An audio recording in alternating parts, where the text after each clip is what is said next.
Hey kids, it's Papa. You ready to explore the Bible? Great. All right, take your Bibles and turn back to 1 Samuel chapter 17. We've been looking at the story of David and Goliath.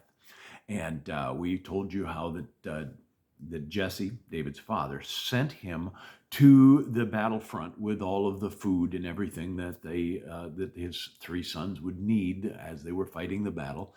But there was this giant, 9 feet 9 inches tall. Okay, his name was Goliath, and he came down into the valley and he yelled up at the Israelites and said, "Hey, you Israelite dogs, come down and fight me!" And all of Israel was frightened because he was huge. His armor bearer carried the shield in front of him, and it was well, it scared the Israelites. And Saul, who was, tall for an Israelite, should have been the one to go down and fight him. And he should have realized, hey, God will protect me and I will go down and fight him and will.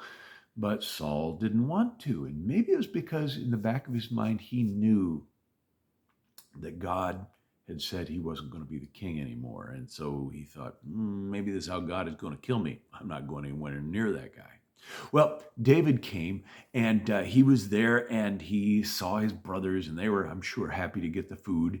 But we find that while he was there, Goliath came back down and David goes, running up to the front to see this Goliath. And, uh, and so he hears what Goliath has to say and he gets angry because this giant is not only bad mouthing God's people, but he is saying bad things about God himself. And you don't do that. And so, David said, he was looking around. It's like, ooh, who's going to go down and fight this guy? I bet they're going to get lined up so they can take turns going down and fighting this guy because, it's going to happen. The Israelite soldiers are strong and brave and they'll go down and fight him. But he looked around and he saw that everybody else was cowering. They were afraid and they weren't going to go down and they weren't going to fight him. And they said, well, my brothers will. And he looked over at his brothers and his brothers, they were scared too. And he was like, why won't somebody go down and fight this guy? And, when he said that, his brothers said, who are you? Don't you realize that you go down and fight this guy and you die? Nobody wants to die. And David heard that others had said, that Saul has offered that if anybody goes down and fights this guy and kills him, of course, if Goliath kills you, all deals are off. But if you go down and kill him, then you won't have to pay taxes ever again. And your family won't ever have to pay taxes ever again. And you get to marry the king's daughter.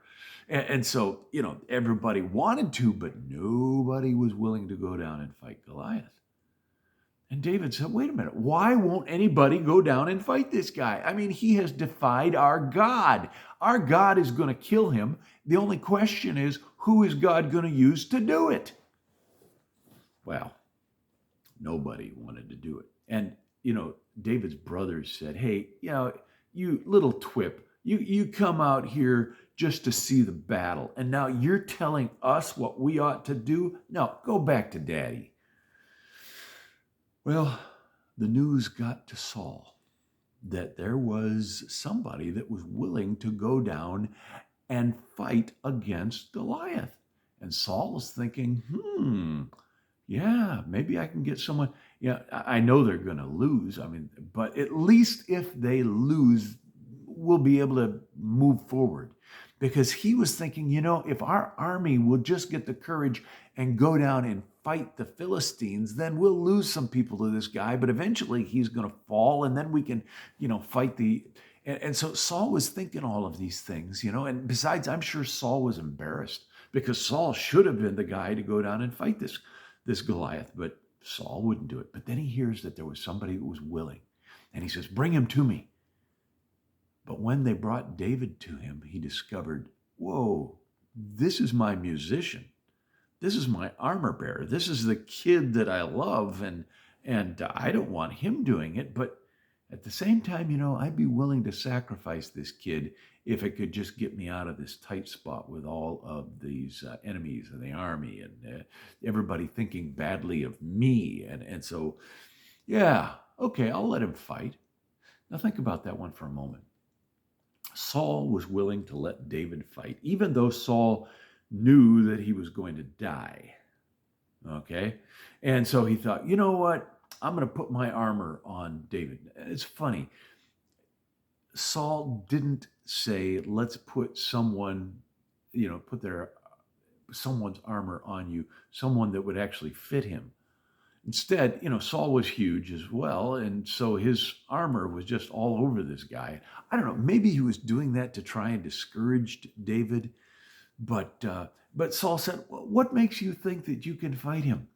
And David said, well, you know what?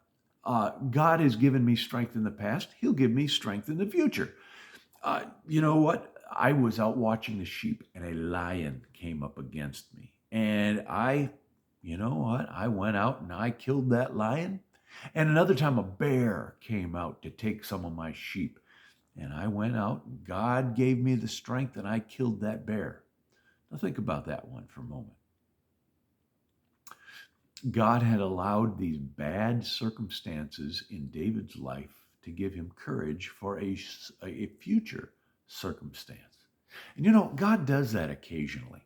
Sometimes God allows us to go through a bad time, something that really hurts or something that's really bad, so that we will learn that we can trust him and we will realize, you know what? God's got my back. He's going to help me. He helped me in the past. He'll help me in the future. And so maybe this was God's grace to send that lion and that bear.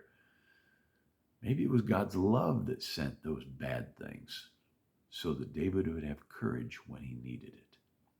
I don't know. That's the way God works. So in any case, hey, trust God, because when we learn to trust him because of the past, we know we can trust him in the future. Love you guys. See you later. Bye-bye.